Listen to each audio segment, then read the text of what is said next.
Hi అండి, welcome back to tasty food. నా videos first time చూసేవారికి ఒక చిన్న రిక్వెస్ట్ అండి, సబ్స్క్రైబ్ చేసుకొని పక్కనే ఉండే బెల్ ఐకాన్ని క్లిక్ చేయండి. మరి ఇవాల్టి మన రెసిపీ వచ్చేసి దద్దోజనం. టెంపుల్ స్టైల్లో దద్దోజనాన్ని పర్ఫెక్ట్గా ఎలా ప్రిపేర్ చేసుకోవాలో చూద్దాం. ముందుగా దీనికోసం కడాయిలో 2 టేబుల్ స్పూన్ల ఆయిల్ని యాడ్ చేసుకొని మంటని లో ఫ్లేమ్లో పెట్టుకొని ఇప్పుడు దీంట్లోకి 1 టేబుల్ స్పూన్ శనగపప్పు, 1/2 టేబుల్ స్పూన్ ఆవాలు, 1/2 టేబుల్ స్పూన్ జీలకర్రని వేసుకొని చిన్నగా కట్ చేసుకున్న అల్లం ముక్కల్ని కూడా యాడ్ చేసుకోండి. దద్దోజనం తింటున్నప్పుడు అల్లం ముక్కలు పంటికి తగిలితే కొందరికి నచ్చదు.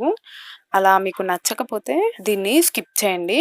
ఇప్పుడు దీంట్లోకి చిన్నగా కట్ చేసుకొని పెట్టుకున్న ఒక పచ్చిమిర్చి, 1/2 టేబుల్ స్పూన్ మిరియాలు, ఒక రెమ్మ కరివేపాకుని వేసుకొని 1 నిమిషం పాటు ఫ్రై చేసుకున్న తర్వాత ఇప్పుడు దీంట్లోకి ఒక ఎండుమిర్చిని తుంచి వేసుకోండి.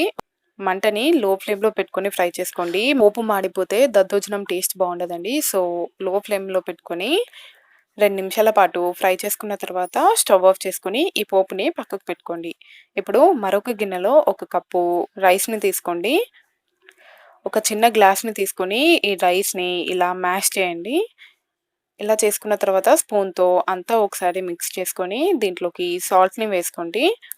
మీరు ఒకవేళ రైస్ కుక్ చేసేటప్పుడు సాల్ట్ యాడ్ చేసుకుంటే చూసుకొని యాడ్ చేసుకోండి. నేనైతే 1/2 టేబుల్ స్పూన్ సాల్ట్ని వేసుకున్నాను. ఇప్పుడు సాల్ట్ రైస్లో కలిసేలాగా మిక్స్ చేసుకోవాలి. ఇలా కలుపుకున్న తర్వాత దీంట్లోకి పెరుగుని యాడ్ చేసుకుందాం. 1 కప్పు పెరుగుని వేసుకుంటున్నాను. తీయటి పెరుగుని తీసుకోండి. పుల్లటిది తీసుకుంటే దద్దోజనం టేస్ట్ బాగుండదు. ఇప్పుడు పెరుగంతా రైస్లో కలిసేలాగా మిక్స్ చేసుకోవాలి. మనం కలిపేటప్పుడు కాస్త జారుడుగా కలుపుకోవాలండి. మనం కలిపిన కాసేపటి తర్వాత ఇది కొంచెం చిక్కబడుతుంది. నేను కలిపిన తర్వాత కన్సిస్టెన్సీ ఎలా ఉండాలో చూపిస్తాను. ఇప్పుడు ఈ పెరుగంతా ఈ రైస్లో మిక్స్ అయ్యేలాగా కలుపుకోవాలి. ఎక్కడ ఉండలు లేకుండా కలుపుకోండి. చూడండి, కన్సిస్టెన్సీ ఈ విధంగా ఉండాలి. ఇలా ఉండేలాగా పెరుగుని యాడ్ చేసుకొని కలుపుకోండి. ఇప్పుడు దీంట్లోకి మనం పోపుని వేసుకోవాలి. ఈ పోపునంతా గిన్నెలోకి వేసుకొని మిక్స్ చేసుకోవాలి. అంతేనండి, మన దద్దోజనం రెడీ అయిపోయింది. దీన్ని మనం ప్రసాదం లాగానే కాకుండా తినాలనిపించినప్పుడు లంచ్లో కానీ డిన్నర్లో కానీ ప్రిపేర్ చేసుకోవచ్చండి. మీరు ఒకవేళ లంచ్కి కానీ డిన్నర్ కానీ చేసుకుంటే దీన్ని ఫ్రిడ్జ్లో పెట్టుకుంటే పుల్లపడకుండా ఉంటుంది. మీరు దద్దోజనాన్ని ఇలా ట్రై చేసి చూడండి. మీకు టెంపుల్ స్టైల్లో టేస్ట్ అయితే తప్పకుండా వస్తుంది.